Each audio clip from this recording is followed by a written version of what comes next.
जहां एक तरफ पूजा खेड़कर 8 से 9 प्रयास और फर्जी दस्तावेजों के साथ आईएएस ऑफिसर बनती है और पकड़े जाने के बाद उनकी अफसरी रद्द कर दी जाती है, तो दूसरी तरफ बहुत से छात्र छात्राएं ऐसे हैं जो पहले या दूसरे प्रयास में ही सफलता हासिल कर लेते। उसी में से एक है कृतिका मिश्रा। बिना कोचिंग हिंदी मीडियम से दूसरे ही प्रयास में यूपीएससी परीक्षा क्रैक कर अपना झंडा लहरा लेती है। वहीं दूसरी तरफ बहुत से छात्र छात्राएं ऐसे हैं जो खूब मेहनत करने के बाद भी, बहुत महंगे फीस देने के बाद भी इस परीक्षा में सफल नहीं होते हैं। आईएएस ऑफिसर कृतिका मिश्रा पटना से लेकर और जयपुर तक चर्चा में बनी हुई है। आखिर क्यों? क्योंकि कृतिका मिश्रा ने हिंदी मीडियम से टॉप रैंक हासिल 2022 में की थी, तो अब क्यों चर्चा में बनी हुई है? कृतिका मिश्रा की जन्म 7 नवंबर 1997 को उत्तर प्रदेश के कानपुर में हुआ था और अभी बिहार कैडर की एक आईएएस अधिकारी हैं कृतिका मिश्रा।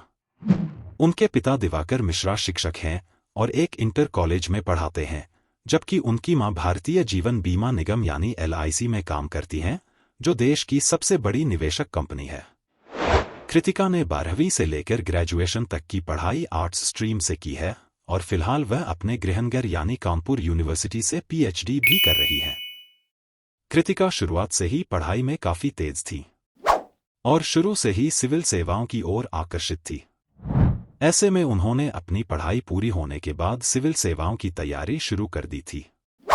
साल 2020 में उन्होंने अपनी तैयारी शुरू की और टाइम टेबल बनाकर पढ़ा। साल 2021 में अपना पहला प्रयास किया और अपने पहले प्रयास में ही वह प्रीलिम्स की परीक्षा को पास करते हुए मेंस में पहुंची।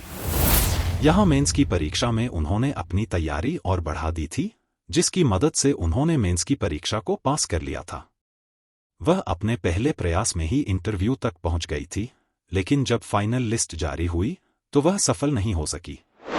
कृतिका ने पहले प्रयास में फेल होने के बाद अपनी तैयारी को और बढ़ा दिया था। साल 2021 में उन्होंने फिर से तैयारी शुरू की और साल 2022 में सफलता का लक्ष्य तय किया। उन्होंने हिंदी मीडियम में पढ़ते हुए साल 2022 में दोबारा से प्रयास किया और मेंस तक पहुंची। अपने दूसरे प्रयास में कृतिका ने लिखित परीक्षा में 824 मार्क्स हासिल किए थे, जबकि इंटरव्यू में उन्हें कुल 182 अंक मिले थे। दोनों को मिलाकर उन्हें कुल 1006 मार्क्स मिले थे। साल 2022 का परिणाम जारी हुआ तो उन्होंने इस परीक्षा को 86वीं रैंक के साथ टॉप कर लिया था। इसके साथ ही हिंदी मीडिया में उन्होंने पहला स्थान हासिल किया है।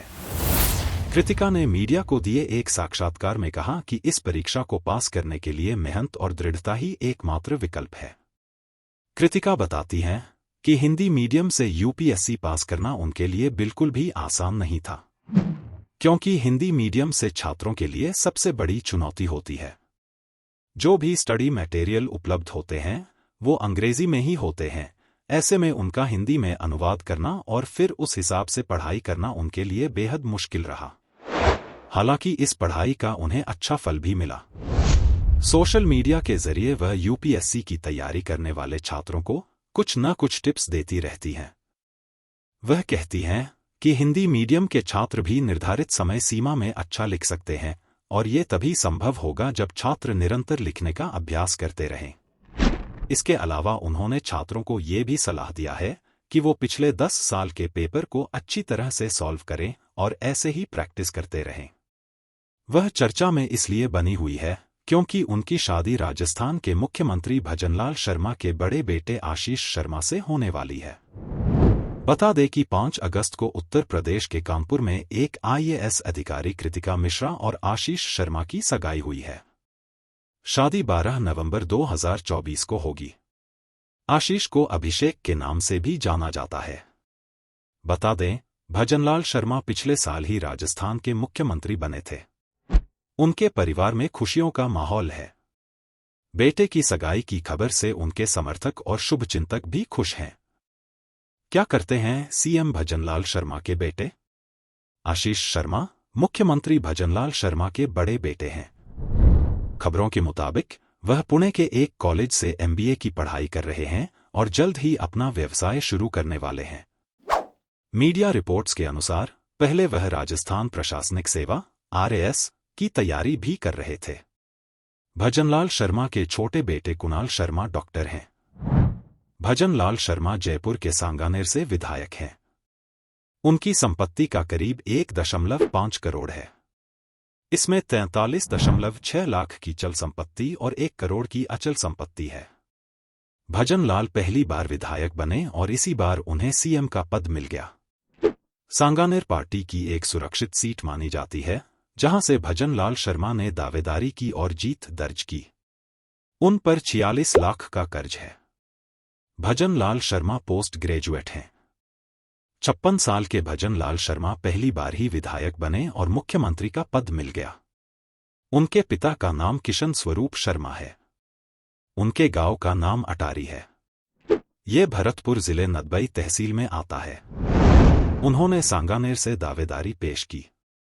यहां मौजूदा विधायक का टिकट काटकर भजनलाल शर्मा को उतारा गया था। भजनलाल शर्मा का जन्म ब्राह्मण परिवार में हुआ। उनके पिता का नाम किशन स्वरूप शर्मा है। प्रारंभिक शिक्षा उन्होंने अपने गांव अटारी में की। फिर गांव के पास गगवाना की राजकीय माध्यमिक स्कूल गगवाना में 10 कक्षा तक की पढ़ाई की।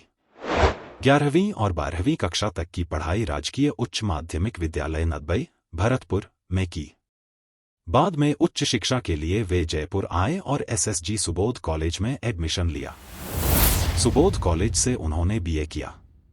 इसके बाद राजस्थान विश्वविद्यालय से राजनीति शास्त्र में एमए, मास्टर डिग्री की पढ़ाई प्राइवेट से की। राजस्थान विश्वविद्यालय में अध्ययन के दौरान ही भजनलाल शर्मा अखिल भारतीय विद्यार्थी परिषद से जुड़ गए। कुछ ही सालों बाद में संगठन में कार्य करने लगे। पिछले 20 साल से वे लगातार संगठन में भी पर्दे के पीछे रहकर कार्य करते रहे। राजनीति में कभी फ्रंट में आकर उन्होंने कोई बयान नहीं दिया। वे आरएसएस के एक ईमानदार और सबसे एक्टिव कार्यकर्ताओं में गिने जाते रहे हैं। पिछले 10 साल से वे भाजपा के संगठन महामंत्री हैं। अब पार्टी ने उन्हें पहली बार चुनाव लड़ाया और मुख्यमंत्री की कुर्सी तक पहुंचा दिया। डीओपीटी के अवर सचिव उदय भान सिंह ने हाईकोर्ट के 7 मार्च 2022 के आदेश के अनुसार आईएएस कृतिका शर्मा को पश्चिम बंगाल कैडर से उत्तर प्रदेश कैडर में भेजने की अधिसूचना जारी कर दी है। प्रदेश की नौकरशाही को अब 2014 बैच का एक और आईएएस अधिकारी मिल गया है, जिससे यह संख्या 51 हो गई है, जिसमें सीधी भर्ती के 20 आईएएस और राज्य कैडर के 31 आईएएस शामिल हैं। अगर राज्य सरकार 2014 बैच के सभी को डीएम बनाती है तो उसे 51 जिलों के डीएम बदलने पड़ेंगे। हालांकि योगी सरकार पहले ही 2014 बैच के 5 आईएएस अधिकारियों नेहा जैन, मनीष बंसल, मेधा रूपम, अश्विनी कुमार राय और रवि रंजन को डीएम बना चुकी है। कृतिका शर्मा ने 2013 में 86वीं ऑल इंडिया रैंकिंग हासिल की थी और उन्हें पश्चिम बंगाल कैडर दिया गया था। उत्तर प्रदेश कैडर के 2014 बैच के आईएएस अधिकारी अभिषेक आनंद से शादी करने के बाद दोनों ने उत्तर प्रदेश कैडर में एक साथ पोस्टिंग के लिए डीओपीटी में आवेदन किया।